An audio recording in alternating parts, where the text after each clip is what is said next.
বিসমিল্লাহ রহমানির রহিম। আসসালামু আলাইকুম। আজকে আমি আপনাদের সাথে শেয়ার করব পুঁই শাক, কাঁঠালের বিচি, কচুর বই দিয়ে মাছ রান্না। প্রথমে আমি মাছ ভাজার জন্য একটা কড়াইয়ে তেল দিয়ে নিব। তেলটা গরম হয়ে আসলে আমি এখানে লবণ, মরিচ, হলুদ দিয়ে মাখা মাছটা দিয়ে দিব। উল্টে পাল্টে কড়া করে ভেজে নিব। তারপর আমি এখানে কয়েকটা পুঁই শাক কেটে ধুয়ে নিয়েছি আর কাঁঠালের বিচি আর কচুর বই দিয়ে দিব। কাঁঠালের বিচি আমি এভাবে একটু চাকা চাকা করে কেটে নিয়েছি, আপনারা আপনাদের পছন্দ মতো কেটে নেবেন। আর একটু বেশি পরিমাণ পেঁয়াজ কুচি দিব, কারণ চচ্চড়ি তরকারিতে একটু পেঁয়াজ বেশি দিলেই বেশি মজা লাগে।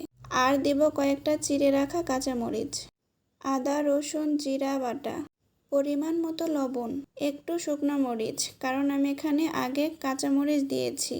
কালার হওয়ার জন্য সামান্য হলুদ, ফ্লেভারের জন্য সামান্য ধনিয়া আর জিরার গুঁড়ো, পরিমাণ মতো তেল দিয়ে ভালো করে মেখে নিব। এই রান্নাটা যত বেশি মেখে নেবেন এই রান্নাটা তত বেশি টেস্ট হবে। তারপর আমি সামান্য পানি দিয়ে নিব।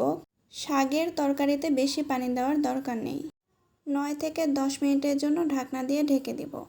9 থেকে 10 মিনিট পর আমার শাকটা সিদ্ধ হয়ে গেছে, কচুর বইও সিদ্ধ হয়ে গেছে, এমনকি কাঁঠালের বিচিটাও সিদ্ধ হয়ে গেছে। এখন আমি ভেজে রাখা মাছটা এর মধ্যে দিয়ে দিব। 3 থেকে 4 মিনিটের জন্য ঢাকনা দিয়ে ঢেকে দিব। এই তো আমার তরকারিটা রেডি। দেখুন কত সুন্দর লোভনীয় লাগছে। এই ধরনের তরকারি খেতে অনেক সুস্বাদু হয় আর স্বাস্থ্যের জন্য অনেক ভালো। আমার রেসিপি ফলো করে আপনারা যদি রান্না করেন, আপনাদের রান্নাটাও অনেক সুস্বাদু এবং অনেক মজার হবে। আমার রান্নাটি আপনাদের কেমন লেগেছে অবশ্যই কমেন্ট বক্সে জানাবেন। ধন্যবাদ আমাদের সঙ্গে থাকার জন্য।